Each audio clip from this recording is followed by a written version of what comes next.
Hello friends, आप सभी का एक बार फिर से रुद्र नर्सिंग एक्सप्रेस में हार्दिक स्वागत है। आज का हमारा टॉपिक थायराइड ग्लैंड होगा, जिसके अंतर्गत आज हम एनाटॉमी और फिजियोलॉजी के बारे में डिस्कशन करेंगे। उसके एक एक कॉन्सेप्ट को क्लियर करेंगे। तो जो भी फ्रेंड इस चैनल पर पहली बार आए हैं, चैनल को सब्सक्राइब कर लें और नोटिफिकेशन बेल को दबा के ऑल पर क्लिक कर लें, ताकि आप सभी को हमारे नर्सिंग से रिलेटेड वीडियो को नोटिफिकेशन मिल सके। चलिए स्टार्ट करते हैं। सबसे पहले हम थायराइड ग्लैंड का इंट्रोडक्शन देखेंगे। तो इसका वेट कितना होता है? 25 ग्राम होता है। ऑरिजिन कहाँ से होती है? तो याद रखिएगा, एम्ब्रियो की जो एंडोडर्म लेयर होती है उससे इसका फॉर्मेशन होता है। कलर कैसा होता है इसका? डीप ब्राउन कलर में होती है ये। थायराइड ग्लैंड ट्रैकिया के दोनों ओर स्थित होती है। ये हमारी क्या है, आप देख रहे हैं फिगर में, ये ट्रैकिया है। तो ट्रैकिया के दोनों ओर देखिए, ये बाइलोब संरचना है, बिल्कुल बटरफ्लाई की शेप में, या एच शेप भी किसको कह सकते हैं। और ये जो दोनों ही जो लोब होते हैं आपके स्थमस के द्वारा अटैच रहते हैं। ठीक है, ये आपकी स्थमस है। ठीक है, इसको हम स्थमस कहते हैं। तो ये इसके द्वारा जो है आपका अटैच रहता है। नेक्स्ट है थायराइड ग्लैंड बॉडी की सबसे लार्जेस्ट एंडोक्राइन ग्लैंड है। याद रखिएगा, सबसे लार्जेस्ट एंडोक्राइन ग्लैंड कौन सी होगी? तो याद रखिएगा, थायराइड ग्लैंड होगा। नेक्स्ट है थायराइड शरीर की एकमात्र ऐसी एंडोक्राइन ग्लैंड होती है जो इनएक्टिव फॉर्म में भी अपने हार्मोन को स्टोर करके रखती है।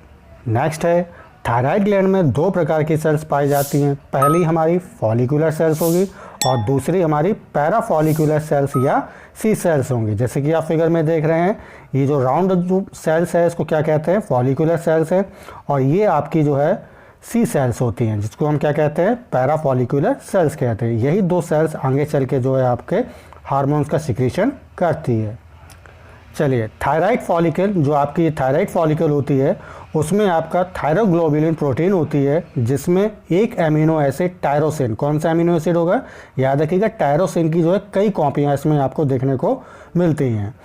थायराइड फॉलिकल की सेल्स जो हैं दो प्रकार के हार्मोन्स का सिक्रीशन करती है। एक आपका रहेगा टेट्रा आइडोथायरोनिन या थायरोक्सिन या T4। ठीक है, दूसरा हार्मोन कौन सा होता है? ट्राई आइडोथायरोनिन या T3। ठीक है, तो याद रखिएगा, जो थायराइड फॉलिकल्स होती हैं उसकी जो सेल्स होती हैं तो दो प्रकार के हार्मोन्स का सिक्रेशन करती है। एक आपका T4 होगा, दूसरा आपका T3 हार्मोन होगा। नेक्स्ट है इंपॉर्टेंट पॉइंट, इन हार्मोन्स को प्रोड्यूस करने के लिए आपको किसकी ज़रूरत पड़ेगी? आयोडीन की ज़रूरत पड़ेगी। तो आयोडीन जो है यहाँ पे किसकी तरह काम करेगा? ट्रिगर की तरह काम करेगा। किसके लिए? T3 और T4 हार्मोन को प्रोड्यूस करने के लिए। इनकी थायराइड फॉलिकल की जो सेल्स होती हैं 150 माइक्रोग्राम आयोडीन का आयोडाइड आयन के रूप में उपभोग करती है, जिसके कारण ब्लड की तुलना में जो उनकी सेल्स होती हैं, यानी कि थायराइड फॉलिकल्स की जो सेल्स होती हैं उनमें आयोडाइड आयन का कंसंट्रेशन कैसा हो जाएगा? बढ़ जाएगा। तो जब कंसंट्रेशन बढ़ जाता है तो उस केस में क्या होता है, इनकी कोशिकाओं में एक विशेष प्रकार का एंजाइम, जिसे हम पेरोक्सीडेज एंजाइम कहते हैं, तो ये बढ़े हुए आयोडाइड आयन के कंसंट्रेशन को क्या करता है? आयोडाइड आयन को पुनः आयोडीन मॉलिक्यूल में कन्वर्ट कर देगा। नेक्स्ट है थायराइड ग्लैंड की पैराफॉलिकुलर सेल, जिसको हमने सी सेल्स भी कहा था। ये कौन से हार्मोन का फॉर्मेशन करती है? याद रखिएगा, कैल्सिटोनिन हार्मोन्स का फॉर्मेशन करती है। इसका काम क्या होता है? ब्लड में कैल्शियम के लेवल को मेंटेन करके रखना। ठीक है, उसको रेगुलेट करके रखना। नेक्स्ट पॉइंट है हमारा, जब ब्लड में कैल्शियम का लेवल बढ़ जाता है, ठीक है, तो उस केस में जो कैल्सिटोनिन हार्मोन होता है, ठीक है, बोन्स व किडनी में कैल्शियम के लेवल को क्या कर देगा? कम कर देगा। इस प्रकार जो है ब्लड में कैल्शियम का लेवल हमारा मेंटेन बना रहता है। चलिए, अब हम देखेंगे फंक्शंस। जो हमारी थायराइड ग्लैंड थी उनके द्वारा जो भी हार्मोन सीक्रेट हो रहे थे आपके T3, T4 और कैल्सिटोनिन हार्मोन। ठीक है, तो इनके कार्य क्या होते हैं? तो याद रखिएगा, कार्बोहाइड्रेट, प्रोटीन और फैट के मेटाबॉलिज्म को नियंत्रित करता है। सेकंड, पानी और इलेक्ट्रोलाइट को बैलेंस करके रखेगा हमारी बॉडी के अंदर। ठीक है, RBC के फॉर्मेशन में मदद करती है।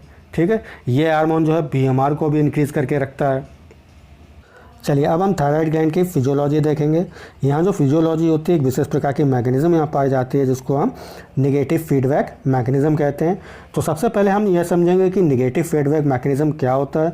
तो याद रखिएगा, इसका अर्थ है कि जैसे जैसे कोई चीज़ बढ़ती है, जो कुछ भी वृद्धि का कारण बन रहा है, ठीक है, वो किस कारण जो है वृद्धि हो रही है, अगर वो कारण हमें पता चल जाए तो हम उसका उत्पादन जो है, जो कोई चीज़ बन रही होती है, उसको हम इनहिबिट कर सकते हैं। ठीक है, उसको हम रोक सकते हैं। जैसे कोई एग्जाम्पल ले लेते हैं, जब पानी का आयतन बढ़ता है, ठीक है, तो आप और पानी मिलाना कम कर देते हैं। ठीक है, जब मान लीजिए आपकी टंकी है, वो जो है टंकी पूरी फुल हो गई है, तो आप क्या करोगे, उसको जो है उसके जो टैप होगा उसको आप बंद कर देंगे।